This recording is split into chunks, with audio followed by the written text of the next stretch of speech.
திமுக காங்கிரஸ் கூட்டணியை பொறுத்தவரைக்கும் அது சார்ந்த பேச்சுவார்த்தை தற்பொழுது முன்னாள் நிதியமைச்சர் ப சிதம்பரம் மற்றும் முதலமைச்சர் மு க ஸ்டாலினுக்கு இடையேயாக நடைபெற்று முடிந்திருக்கிறது. 1 மணி நேரம் 10 நிமிடங்கள் இந்த சந்திப்பு நடைபெற்றிருக்கிறது.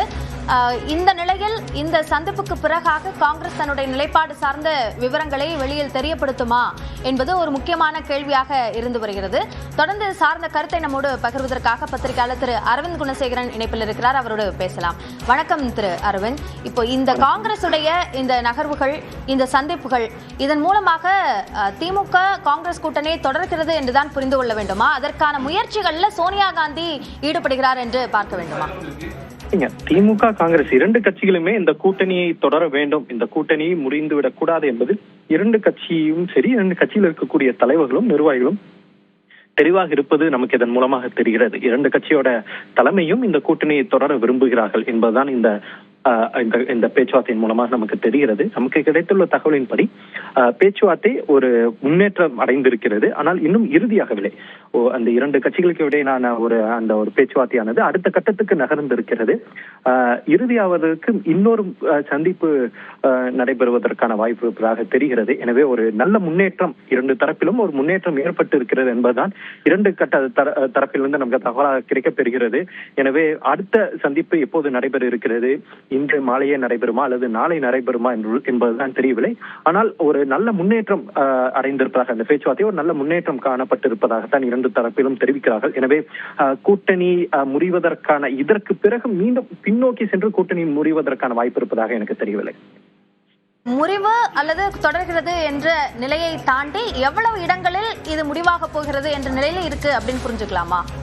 ஆமாங்க, தற்போது அந்த எண்ணிக்கை அதுவும் ஒரு பெரிய கேப் இருப்பதாக தெரியவில்லை. 2 தரப்பிலும் அந்த கேப், 2 காங்கிரஸ் எதிர்பார்ப்பதும் சரி, திமுக கொடுப்பதிலும் 2 தரப்பிலும் ஒரு மிகப்பெரிய ஒரு கேப் இருப்பதாக தெரியவில்லை. எனவே இது அடுத்த சந்திப்பின் மூலமாக இது சுமூகமாக இறுதி செய்யப்படும் என்றுதான் தெரிகிறது. பட் இன்றைய சந்திப்பின் போது ஒரு நல்ல முன்னேற்றம் அடைந்திருப்பதாக 2 தரப்பிலுமே தெரிவிக்கிறார்கள். எனவே அடுத்த சந்திப்பு எப்போது, அதனை தொடர்ந்துதான் எப்போது ஒப்பந்தம் கையெழுத்தாகிறது என்பது தெரியவரும். இல்ல, இன்னொரு ஒரு கோணத்துல பார்க்கணும் அப்படின்னா, கிரீஷ் சோடங்கர் அவருடைய அந்த பேச்சுவார்த்தை குழு அவர்கள் வராமல் ப சிதம்பரம் இந்த தொகுதி பங்கீட்டு பேச்சுவார்த்தையில் தலையிடுவது என்பது திமுக சொல்லக்கூடிய அந்த எண்ணிக்கையிலிருந்து அதிகரிப்பதற்கான ஒரு முயற்சியாகத்தான் இதை பார்க்கணுமா?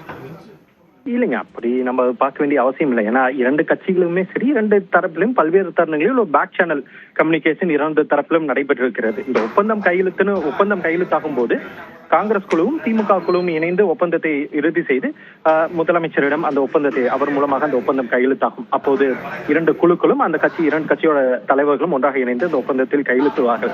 தற்போதும் பேக் சேனல் 2 தரப்பிலும் இருக்கக்கூடிய சிக்கல்களை சரி செய்வதற்கான ஒரு பேக் சேனல் டாக்காக தான், ஒரு பேச்சுவார்த்தையாக தான் நான் இந்த சந்திப்பை பார்க்கிறேன். ஒரே நல்லது என்னன்னா, அவர்கள் 2 தரப்பும் சொன்னதை நான் சொல்கிறேன். ஒரே நல்லது, இன்றைய சந்திப்பின் போது பேச்சுவார்த்தை சுமூகமாக அடுத்த கட்டத்துக்கு முன்னேறி இருக்கிறது என்பதுதான் 2 தரப்பின் தகவலாக நமக்கு கிடைக்கப்பெறுகிறது. நன்றி திரு அரவிந்த், இணைப்பில் கருத்துக்களை பகிர்ந்து கொண்டமைக்கு.